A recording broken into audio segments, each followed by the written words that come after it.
And Darla said, there's something wrong. It's more than a virus, it's more. And then one morning, there's a lump protruded out of my left rib between the fourth and fifth side, left side, size of a tangerine. And Darla immediately lined me up to go to the doctor because the lady doctor was in charge of doing all these tests. And when she saw the lump there protruding out of my ribs, I could see her color changing in her face, knowing that she missed something. She immediately told me to go in for CAT scans after the hospital. September 18th, 1996 is when this all happened. The CAT scan, and by 4 o'clock that evening, I got a call from Dr. Schaefer saying, you have cancer. And it actually was kind of a relief. You know, we were fighting this, not knowing this, for a year or close.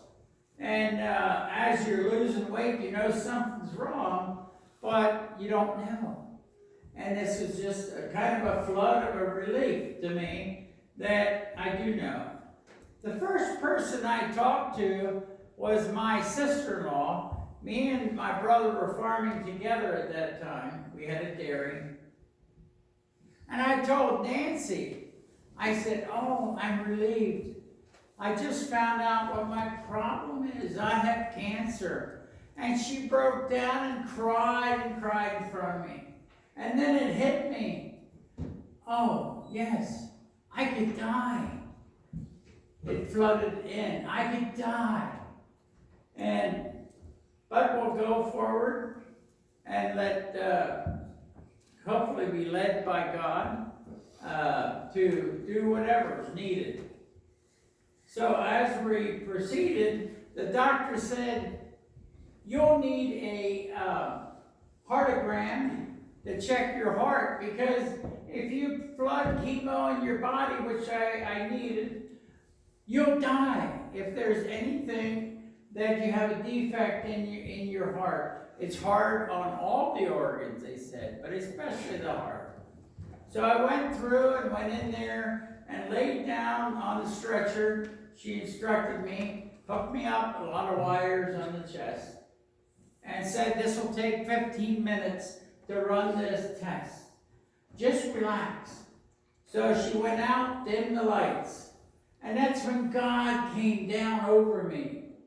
The flood of holiness enveloped me, and I knew it just took me. Now, what is going on? And then the Lord started speaking. He said, I've called you many times in the past, and you didn't answer my call. He said, I can heal you from your disease, but are you willing to listen to my call now? And I made a big affirmation with God right there, that I will listen when you call. I will be there when you call. I will listen for that call. And then this holiness just went back to heaven. I can feel it going. And right away, the parallel to Moses at the burning bush hit me. Oh, that's right. God said, take off your sandals, you're standing on holy ground. That's what I felt. And so we proceeded. They said, your heart is fine. We can move forward with all the heavy chemo and so forth. So as we started into that, the journey, the chemo got harder and harder. And they had to stop one treatment because my counts were too low. And as I struggled to go back, my wife, Darla, I failed to introduce my family. I'm just kind of nervous not to get through the high points that I want to hit. But anyway, my wife, Darla, really behind me all the way. But as I went ahead, and as I said, I got weaker and weaker. And one time to go in for more chemo, Darla said, I don't know if I can carry you because you're so weak. And my father said he'll do it. And I leaned on him to go in to get more chemo. So we did all the chemos, and when they came back later to test me to see if I had non-Hodgkin's lymphoma, and I'm sorry I didn't allude to that also. And anyway, he said, you're in remission. Your lymph nodes have reduced, and signs are good. You're in remission. So we're thanking Jesus. This is awesome. You've actually let the chemo work to save this poor wretch like me. I didn't deserve this. I didn't. I deserved to die with all the former sins I did. That I didn't deserve this. But God saw it in his mercies to do this. And then Darla told me, not then, way later, she said God audibly spoke to her. God said, Darla, it's not over yet. And God knew that, or Darla knew, that I would get depressed, thinking ahead, looking at the future. So as time went along, I started having seizures. My whole left side would go numb. I remember sitting in a skid loader one time when it first hit. My whole left side was numb, from the top of the head down to my feet. And I reached up to get out of the skid loader, grabbed the handle, and I couldn't pull myself out. And Darla happened to pull in with the school bus at that time. I was told recently, that refreshed my memory. She said, I called over to her and I said, I need help getting out of this skid loader, and she couldn't budge me. And then all of a sudden, it was like someone turning the switch on. I had life. And I was thinking it must be something of the chemo that I had, that would kick this off. Little did I know that it happened, I think, every day for 10 days. And the 10th day, it was a total seizure. I remember telling my son, Randy, he was 16 at the time, get me up to the office. I was back helping him feed the cows. Get me up to the office. And as I sat down on the chair, he helped me down. I seen a black cloud coming over me. And I knew I was dying. I just in my mind knew I was dying. And they said I bit my tongue and all kinds. I was laying there, and as the medics and ambulances were coming, Rhonda was there, our daughter, and my parents, they said, came. And Rhonda later told me, I knew you were dying. There was blood running out of your mouth and on and on. And I was just prone there. And as they raced me to the hospital, I got there and I heard something, a small voice saying, you have cancer. Raymond, you have cancer. And I thought to myself, no, they got the wrong guy. But as I come to, I realized, yes, they do have the right man. And they rushed me into an MRI to check my head to see what's going on. And they found cancer on my right side of my brain. And the doctor took, after studying the images, the doctor took my wife Darla aside and said, I'll give your husband 3% chance to live, expect death. Expect death. I didn't know this. Darla kept it from me because she knew that that would be a harsh, or would hit me hard. So as we proceeded to go through the treatment of radiation to the brain, they said it could affect my eye. It was right across the eye, and so on. And they hit me heavy with chemo up the spine. The first time they came to put a long needle up my spine, I was laying on the table, doctor's table, feet dangling, and they come, I looked back, I seen this long needle coming, and I thought, oh no. And they pushed it up into my spine, and they hit my main nerve. It was like a lightning shock hit me. And I just went, it just threw me out kind of stiff.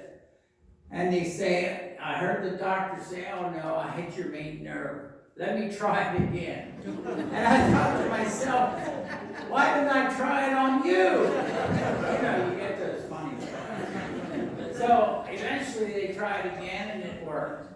So that was flooding chemo over my brain and then radiation to that spot. We went through 4 or 5 weeks of treatment, and they said they want to come back in and see if that area has reduced in size. So we waited a couple weeks. They come in and did the MRIs and saw that it has reduced to a small area. Now they said that could be live tissue waiting to blow up again, or it could be scar tissue. So as we waited for weeks to go back in again, they went in and checked my brain again on the MRI. And they were perplexed. There's 5 pathologists studied the images, and they said it's clean. They said it doesn't work that way. It was obviously scar tissue, but scar tissue does not just go away. It takes years for your body to work it off. They looked at the different images, and they finally said to me, there's a higher hand involved in this case. They didn't say God, but I knew what they meant. There's a higher hand involved in this situation. So as we were rejoicing with Jesus, just thanking Jesus for saving me, for restoring me, for having a chance to walk my daughter down the aisle someday, for having a chance to see my grandchildren growing up someday, although there was none at that time. None of my children were married. But the hope of the future was there. And as we were thanking the Lord for all this, my hair left me 4 times. Each time it left me, it came back, started growing different colors. One of the times when it was growing back, it was bristle, like a bristle brush. It was gray. Darl said later it kind of looked horrible. So later, when I knew I had to later have a treatment, I knew that was going to leave me. As we went for a couple months and thought, we're healed. God healed me. This is great. This is great news. God healed me. And then all of a sudden, I started getting sick again. Here, I started getting pain on my right side. And it got so severe one night, I told Darla, I can't take this anymore. The pain was so strong. She took me to ER, checked me out. And they went to do a CAT scan. And the doctor came back with the images. I remember him walking toward us. And we were anxious to, well, what are they going to say? And the doctor leaned down to us and he said, you'll need another miracle healing. And it was like, oh no, now what? He said, you have cancer on your liver the size of a cantaloupe. And it was, you know, by that time I was getting weak. After many treatments, you get weaker and weaker as time goes along. Anybody that's been through chemo or whatever condition you might have experienced knows that your body doesn't stay strong under severe treatment or severe illness. Doesn't stay strong. And I was getting weaker and weaker. And we thought our children were growing up. Why not go ahead with it? They said, we don't know what chances you might have to get out of this. In fact, you'll need a miracle healing. So as they went in there and did all the treatments, week after week, weaker and weaker. And the pain that went along with it, the pain. And finally, we were done with all the treatments. And they said, we want to take you back in and do CAT scans to see if anything's reduced. And here they came back with the news that your liver is totally clean. Your liver is totally clean, size of a cantaloupe to nothing. Now that doesn't happen too often. By the grace of God, He gave me the healing of the liver. And so as I couldn't fathom why God was doing this to me, I didn't deserve it. I wasn't any better than anybody else. In fact, I probably was worse than some of the other folks, you know. I look back over my life and I'm thinking, God, you have mercy on the sinner. You have mercy on me. And here, we were just rejoicing. And then the doc said, you'll have to have a bone marrow stem cell. We can't stop what's going on. The cancer is going through your body, and we can't stop it. It's hit your vital organs, and we can't stop it. So you'll have to have a bone marrow stem cell for any chance to live. And we looked at each other, walked out, and thought, well, I don't know. I'm weak. I don't feel good. But God's given mercy on me. I guess we should move ahead. And so we decided to move ahead.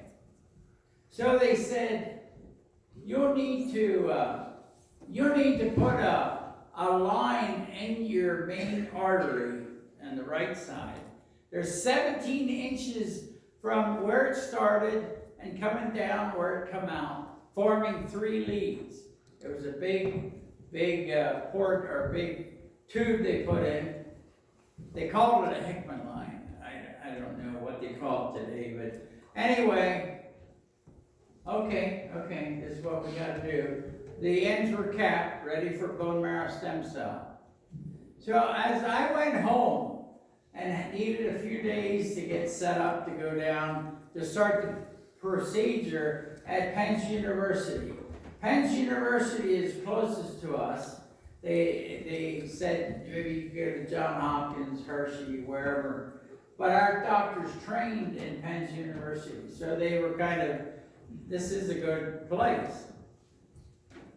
So anyway, midnight, I was starting to get fevers. Darla said later it was soon 101. And right on top of that, it rose to 102. And it was going up.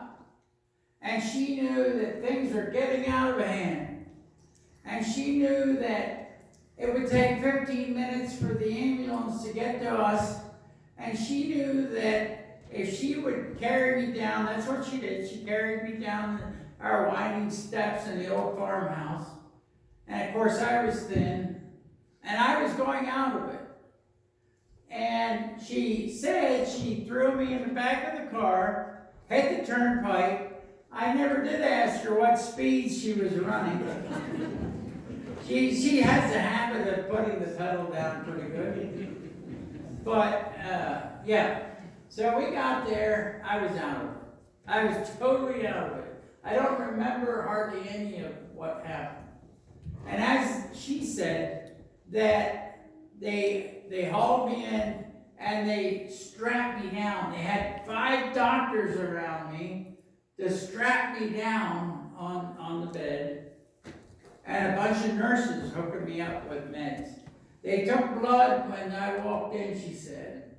And the nurse came in to Darla and said, we found out he has high staph infection, and it's peaking at 106. I should be dead. I should be dead.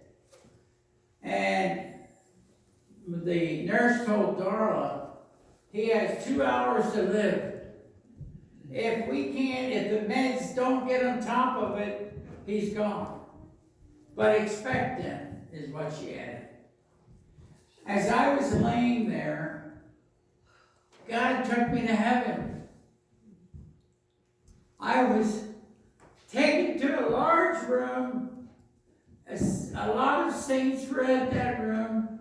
God placed me where I was looking right at my great aunt that died of cancer, Magdalene. I knew her from the past. She died of cancer. And they were singing this song, Just As I Am, Without One Plea. They sang that at my grandparents' funerals. And I instantly recognized it. I was enjoying it, the singing. And somehow God had me in midair, just viewing and hearing this. And Darla said, at that point in time, my body fell limp, and she knew I died. She said the nurse was crying. The one that was working with me for a year was crying. They don't want to lose the patient. They put their all into a patient to have him live, not die.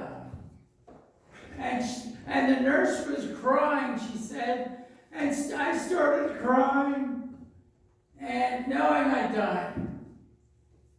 And then she finally walked into me, and she said she put her ear to my mouth and heard faint breathing.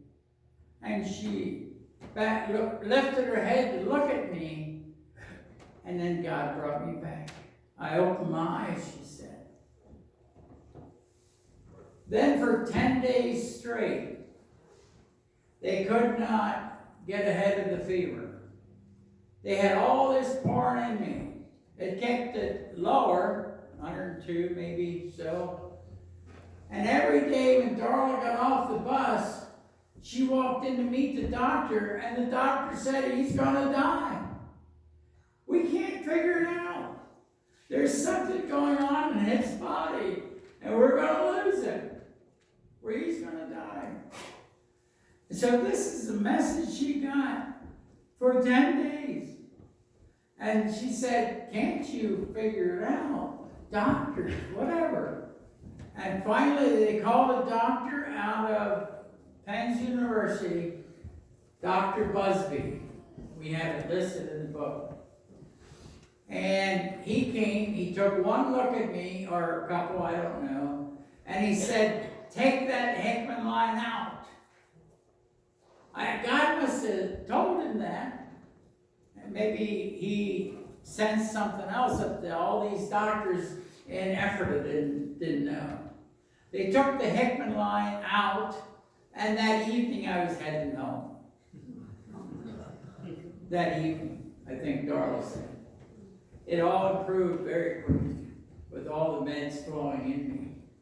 That Hickman line was infected, spitting staph infection right into the blood, the main blood flow. And I should have been dead. But with God and all his mercies, he showed mercy on me to save me. So then they set up to operate on me and put a line in my left side. And they said, that's good. That worked. There's no evidence of infection of any sort. So they lined me up to go to Penn's University, to go under the extreme the chemo. I told the doctor, I said, you know what? I had got treatment way back. It was in 4A, stage 4A at that time, one of the highest stages you could be. And the chemo got me out of it. But then it came back in the brain. Now, if you treat me, it'll probably come back. She said, listen, this bone marrow stem cell, it seeps chemo in every extremity of your body. It's totally different than what you had before. In fact, it's a different recipe. They have different recipes for different chemos or cancer, depending what it is. So, we went ahead and went in after they put the line in, and they started the harsh treatments. They call them harsh treatments, and I now know why. When they get done with treating you for a day, you're kind of going out of it. And it was 10 days back to back that they treated me. 10 days. And the 10th day, I was out of it. I didn't know what's going on. I couldn't get out of bed. In fact, I couldn't even form a prayer. Now that's odd. In us healthy minds, that's odd. But when your body is so weak, your mind is weak. And I could not form a prayer. So I was hoping that someone saw favor of me and was praying for me. I didn't know if anybody was, but I hoped they were, because I couldn't pray. And all of a sudden, about late afternoon on the 10th day, the last day of harsh treatment, it felt like Jesus grabbing me around the waist, the clearest I can say, and rushing through the darkness. It seemed only like 10, 15 minutes. And all of a sudden, I was in heaven. God placed me looking at the right shoulders of the sea of saints in front of me. The right shoulders. They were stretching their hands toward God, our Maker, and singing the Alleluia chorus. The holiness and peace was flooding over me way beyond human language. If I would exclaim it, be able to explain it tonight, you would be in awe like I was. Wow. This is awesome. The depth of holiness and the depth of peace that we in this old earth don't feel that much. You know, not that deep, not that much. And it was just awesome. And as I was listening to this, I was up high, but I felt the holiness of heaven cascading over me. And way in the distance, I don't say this every time, I've often done these talks, but way in the distance, there were sparkling lights. Way in the distance. And all that God ever gave me, the streets of gold. I want to walk on those streets of gold someday. Transparent, but it sends off all kinds of glistening lights, sparkling lights. Then all of a sudden I noticed a movement down from me. And I looked down, And God moved my grandparents out of the throng of people so I could view them. And I instantly knew them. Instantly. They were in their heavenly bodies. They died at like 85, 89. They were old, looked old, but not there. They looked prime of life. They looked like 25, 30-year-olds. Their faces were glowing, but I instantly recognized their images. I will tell you folks right now or tonight that when you pass on into eternity, your images God made you will be with you in heaven. But you'll have your new body. You'll have your new body. And that's awesome. And then all of a sudden, they looked up at me. And our faces connected, our eyes connected. They gave me the biggest smile I've ever seen them smile. The heavenly smile, radiating to me. I'm sure they recognized, that's my grandson. What's he doing here? You know. And I often think about that. You know, that God took time for me to take me to heaven, show me the grandparents, streets of gold, and then the other, not long ago I had a talk at a church, and one lady said, "Did you see my mother? Did you see my mother there?" And I said, "I saw, looking against their right shoulders, a sea of white faces, glorious faces that God gave them for their heavenly being." And I said, that's what I saw. Now, God obviously wanted me to see my grandparents, to recognize that this is heaven. This is heaven. And they're in heaven today. If you have any parents, grandparents, that were godly in their life, I was likely overviewing them. Like I told the lady, I'm sure I was looking at her somewhere in the crowd. And God didn't point her out. But God took me back. I didn't want to go back. When you get a touch of heaven, you don't want to go back. You want to go there. I just wanted to step in with my grandparents. God, I'm ready. You know I'm ready. I gave all my heart to Jesus. And I wanted to go into eternity. I don't want to go back. I'm done with pain and suffering. I'm done. There's many times, and Darlie alluded that tonight when we were going over what talk I was having. She said, do you remember how many times that you said, it's done? I can't fight the fight anymore. I'm too tired. I give up. Let me die. And Darla would always say, you're going to make it. She always had a positive attitude, even though she knew what the doctors were telling her. And I remember when she was saying all this. I remember one time I was so weak, I gave up that day. And I said, I just want to go. Just let me go. And Ivan Zook, which lived in Elverson right below us, his wife went through non-Hodgkin's lymphoma.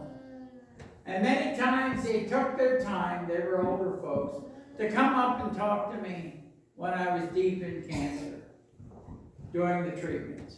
And they would just stop in and encourage me. Pray with me.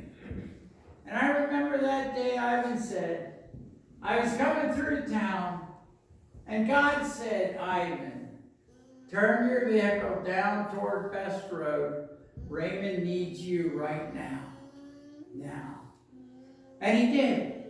He quickly wrote on index cards Bible scripture. And he walked in the door when I was giving up. You know, I said, it's no hope anymore. I'm tired. I'm too tired to go on. And Ivan walked in the door. And he just sat down. Seemed he knew it. He sat down and he read the scripture verses to me. And he prayed over me. And then I could make it for another day. Not thinking down the road, just another day. And that happened many times. Somebody walked in and just prayed with me. The person that prayed with me, that had went through it, it hit me hard. Because they knew right what I was feeling. The other people could walk in and pray the same prayer. And it was nice, you know. But those that went through it knew exactly what I was going through. They knew the heartache. They knew the pain. They knew the chances of survival are slim of making it. So, as the Lord brought me back, and my healing continued, slowly but surely. And I missed a few things Darla told me especially to mention.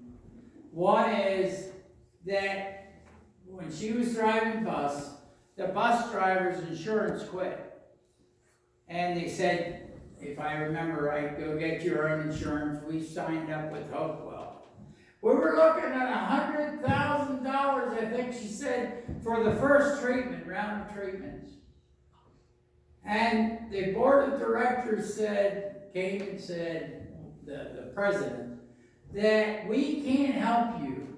This was a pre-existing condition when you signed up. Now that was before they said I had cancer, but it was obviously in me.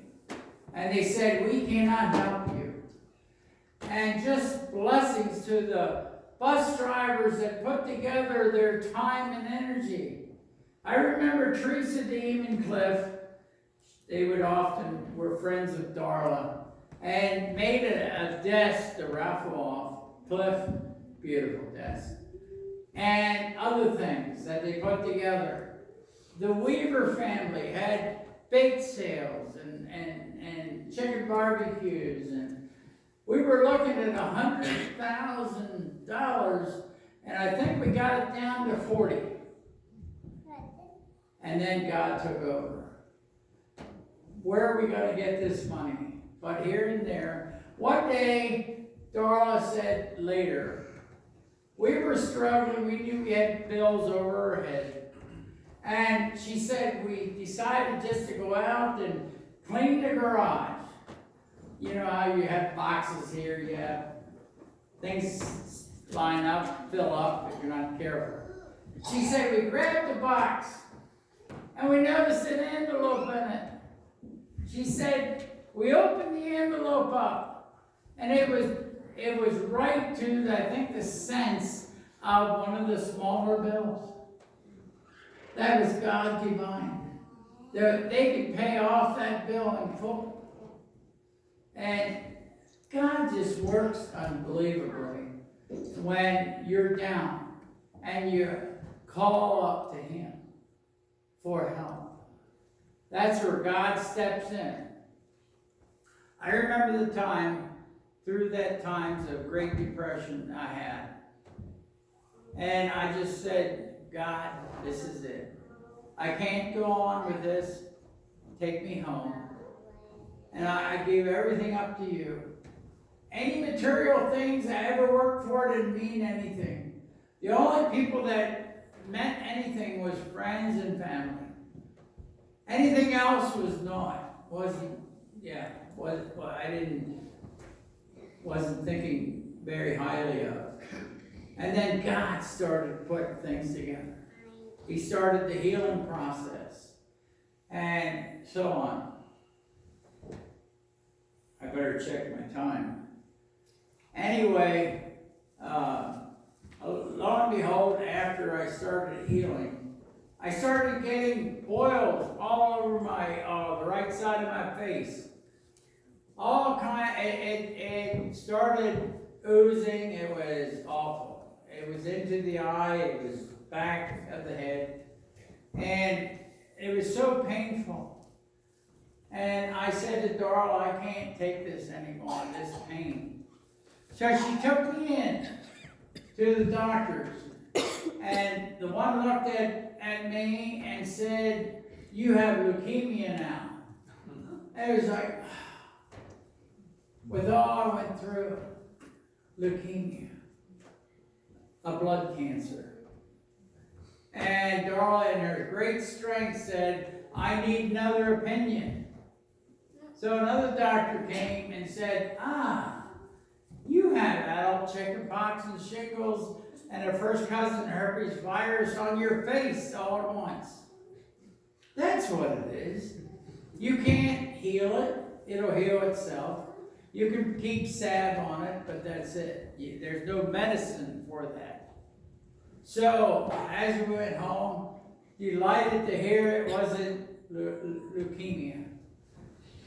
So the doctor stopped us before I went out the door and said, listen, this could put pain on your face, the highest level of pain you could feel in your life.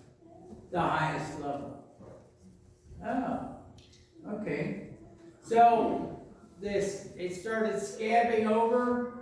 Everything looked fine. It was healing. And one day it just hit me. It was like a small burning pain at a scab, whether it was back here, in the eye, wherever. And then it would overspread like a blowtorch. My whole left side was on fire. I would scream. I would go down and roll on the ground. It mostly happened in the house. And I would roll in pain and say, burning, burning. And Darla would get wet washcloths and put on. It didn't help. It just proceeded its course for maybe 10 minutes. And then it would slowly die down to the point it started and go down to like a match and then go out. And the next day it'd come again. And you would just cry out to God, help me, God. Oh no, not this again. Not this burning pain again. And it went into full flame again. And as it proceeded, then it died down. Sometimes it was back here where it started, or up here, or whatever. I think it was 8-9 days that this happened. A couple times a day. Couple times a day. And I was out trying to help our daughter, which is 12, Shelley, milk the cows. We had a parlor and a freestall barn. I was helping to get the cows into the parlor as she was there. And all of a sudden this hit me. And I was hanging on the pole and just, And she said, Daddy, what's wrong? And I said, the pain. Well, she knew right away with all the episodes I had. She grabbed me. Of course, I was a skinny little guy.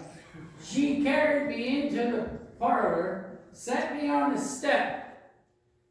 Next thing I heard was, Daddy, I felt her hands in my head with all the burning here. And she said, Daddy, I'm praying that God will send angels to help you with your pain. And a moment later she said, Daddy, the angels are all around you. And my pain went from high level to out. Just like this, snap a switch off. Never came back. And I was, it would not, almost not come back. Praise God. Praise God. And I finally stood up in my weakened condition. And I said, Shelley, did you see angels around me? She said, yes. It was 3 bright areas around you. but I couldn't see into the faces. It was too bright. Praise God. He healed me right then and there. And I'm sure God heard. And I'm sure God hears our pleas today when things are not going well. Please, God, help me through this. I had no instance, that was a few years before that, where we heated our house with wood. And I was trying to get a small load of wood. We have wood up behind us. To cut wood and get it in so the family would be warm over the weekend. And I was cutting and my saw got tight. The chain, you guys know what that's like. And I looked and here was a line of oil in the leaves. So obviously my cap came off that holds the oil reservoir, holds the oil in. And oh well, I'll follow this oil line through the leaves and I'll find the cap. And I searched and I looked and I looked and I looked. And finally I gave up. I climbed on the tractor and I heard the Lord say, did you pray? Did you ask for my help? You know, this is, well, we might have enough. You know, I'll do it Monday. Did you ask for my help? And I stopped. And I said, Lord, you know what this is all about. You know, just to get enough